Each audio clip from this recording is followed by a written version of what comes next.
Ration ತೆಂಗ್ ಕುಡ್ದಾಕಿ ತಿಂದಾಕವ್ರೆ ಅವ್ರು ಕೇಳ್ಬೇಕು ಇವ್ರನ್ನೆಲ್ಲ ಪಾಪ ಕೇಳಕ್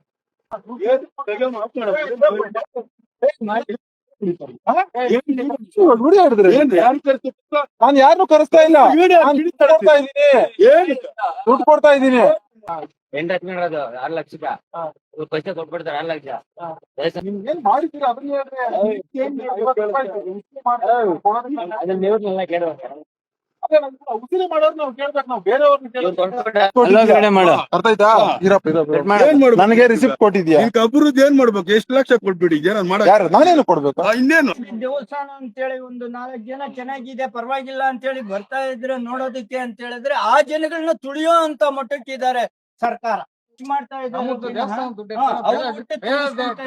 ಜನಗಳಿಗೆ ಅನುಕೂಲ ಮಾಡ್ಕೊಡೋಣ ಇಲ್ಲ, ಬೇರೆ ಇದನ್ನ ಜೀರ್ಣೋದ್ಧಾರ ಮಾಡ್ತಾರೆ. ನಮ್ಮ ದೇವಸ್ಥಾನ ದುಡ್ಡನ್ನ ತಗೊಂಡು ಬೇರೆ ಇದಕ್ಕೆ ಜೀರ್ಣೋದ್ಧಾರ ಮಾಡ್ತಾರೆ. ಅದು ಇಲ್ಲಿ ಉತ್ತರಾಂಚಲ ದೇವಸ್ಥಾನ ಅಂತೇಳಿ ಒಂದು 4 ಜನ ಚೆನ್ನಾಗಿದೆ ಪರವಾಗಿಲ್ಲ ಅಂತೇಳಿ ಬರ್ತಾ ಇದ್ರೆ ನೋಡೋದಕ್ಕೆ ಅಂತ ಹೇಳಿದ್ರೆ ಆ ಜನಗಳನ್ನ ತುಳಿಯೋ ಅಂತ ಮಟ್ಟಕ್ಕಿದ್ದಾರೆ ಸರ್ಕಾರ.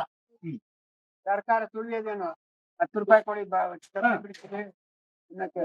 ನೀವು 5 ರೂಪಾಯಿ ತಗೊಂಡಿದ್ದೀರಾ, ಅವ್ರು 50 ರೂಪಾಯಿ ತಗೊಂಡಿದ್ದಾರೆ. 50 ರೂಪಾಯಿ ಅಂತ ಹೇಳಿದ್ರೆ ಸರ್ಕಾರಕ್ಕೆ ನನಗೇನು ಬಂತು? ನೀನ್ 50 ರೂಪಾಯಿ ತಗೊಂಡ್ ತಿಂತಿದೀಯಲ್ಲ, ನನಗೇನ್ ಕೊಟ್ಟೆ ಅನ್ನೋ ಒಂದು ಉದ್ದೇಶದ ಮಟ್ಟದಲ್ಲಿ ಇದೆ ಸರ್ಕಾರ.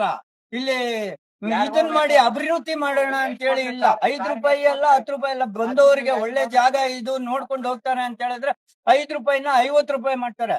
50 ರೂಪಾಯಿ ಯಾರು ಇಲ್ಲ ಅಂದ್ರೆ 100 ರೂಪಾಯಿ ಮಾಡ್ತಾರೆ. ಈ ರೀತಿ ಕಲೆಕ್ಷನ್ ಮಾಡಿ ಉದ್ಧಾರ ಆಗ್ತಿದೆ. ಇಲ್ಲಿ ಉದ್ಧಾರ ಆಗ್ತಿದೆ. ಕೊಡ್ಬೇಕು ಅನ್ನೋ ಒಂದು ಉದ್ದೇಶ ಇಲ್ಲ. ಇದು ಪರಸ್ಥಳ, ಇದು ಬಂದು ಯಾತ್ರೆ, ಇದು ಪ್ರವಾಸೋದ್ಯಮ, ಎಲ್ರಿಗೂ ಬಂದು ನೋಡ್ಕೊಂಡು ಹೋಗುವಂತ ಸ್ಥಳ ಇದು. ಈ ಸ್ಥಳದಲ್ಲಿ ಈ ತರ ಬಂದು ಚಪ್ಪಲಿ ಬಿಡೋದಕ್ಕೆ 20 ರೂಪಾಯಿ, ಕಾರ್ ಪಾರ್ಕಿಂಗ್ 100 ರೂಪಾಯಿ ಈ ತರ ವಸೂಲಿ ಮಾಡಿ, ಆ ವಸೂಲಿ ಮಾಡಿರೋ ದುಡ್ಡು ಎಲ್ಲೋಗ್ತಿದೆ? ಯಾರು ಕೇಳ್ತಿದ್ದಾರೆ?